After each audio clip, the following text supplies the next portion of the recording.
ಕುಮಾರಸ್ವಾಮಿ ಅವರು ತಮ್ಮ ಪೂರ್ವಾಪರ ಪ್ರಶ್ನೆ ಮಾಡಿದ್ದಾರೆ. ಡಿವಿಡಿ ಸಿಡಿ ತೋರಿಸ್ತಾ ಇದ್ರು ಅನ್ನೋ ಒಂದು ಆರೋಪವನ್ನು ಕೂಡ ಮಾಡಿದ್ದಾರೆ.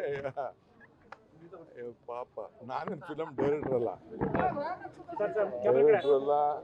ಏನು ನಾನು ಟೂರಿಂಗ್ ಟ್ಯಾಕ್ಸೀಸ್ ಮಡಿಕೊಂಡಿದ್ದೆ, ಈಗ ಥಿಯೇಟರ್ ಇಟ್ಕೊಂಡಿದ್ದೀನಿ ನಾನು. ತೆಗಿಲಿ, ಎಲ್ಲಿ ನೋಡಿ ಏನು ಆರೋಪ ಮಾಡಿದ್ದಾರೆ? ಏನು ಇನ್ವೆಸ್ಟಿಗೇಷನ್ ಆರ್ಡರ್ ಮಾಡ್ಸಕ್ಕೆ ಈಗ ಸೆಂಟ್ರಲ್ ಗೌರ್ಮೆಂಟ್ ಇದೆಯಲ್ಲ, ಯಾವ್ದಾದ್ರು ಒಂದು ಇನ್ವೆಸ್ಟಿಗೇಷನ್ ಮಾಡ್ಸಕ್ಕೆ ಈಗಾಗಲೇ ಮಾಡ್ತಾ ಇದ್ದೀರಲ್ಲ. ಫಸ್ಟ್ ನಾನು ಹೇಳೋ ಪ್ರಶ್ನೆಗಳಿಗೆ ಫಸ್ಟ್ ಒಂದೊಂದಾಗಿ ಕೊಡಲಿ.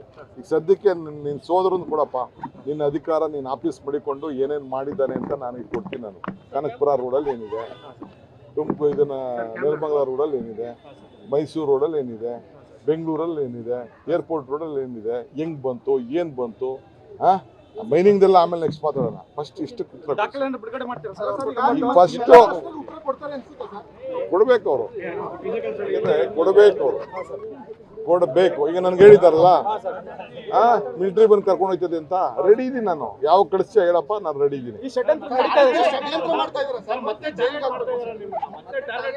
ಟಾರ್ಗೆಟ್ ಮಾಡ್ತಾ ಇರೋದಕ್ಕೆ ಇಂಥ ಮಾತುಗಳೆಲ್ಲ ಬರ್ತಾ ಇರೋದು. ವಿಜೇಂದ್ರ ಫಸ್ಟ್ ಹೇಳ್ಬೇಕು, ಅವರಪ್ಪ ಯಾಕೆ ರಾಜೀನಾಮೆ ಕೊಟ್ಟರು, ಯಾಕೆ ಕೊಡ್ಸಿದ್ರು, ಏನು ಕೊಡ್ಬೇಕಾಯ್ತು, PSI ಸ್ಕ್ಯಾಮ್ ಇದ್ದಾಗ ಯಾರಿದ್ರು ಅದೆಲ್ಲ ಪ್ರೂವ್ ಆಗ್ತಾನೆ ವಜಾಗಿದ್ದು ಎಲ್ಲ. ಇದನ್ನ ಯಾರಿದ್ರು, ಯಾಕೆ ರಾಜೀನಾಮೆ ಕೊಟ್ಟಿಲ್ಲ, ಯಾರು ಚೀಫ್ ಮಿನಿಸ್ಟರ್ ಇದ್ರು, ಯಾಕೆ ಮಂತ್ರಿ ಇದ್ರು, ಯಾಕೆ ಅಧಿಕಾರಿಗಳು ಜೈಲ್ಗೆ ಹೋಗಿದ್ರು, ಇವೆಲ್ಲ ಫಸ್ಟ್ ಒಂದು 2 ಪ್ರಶ್ನೆಗೆ ಉತ್ತರ ಕೊಡ್ಲಿ.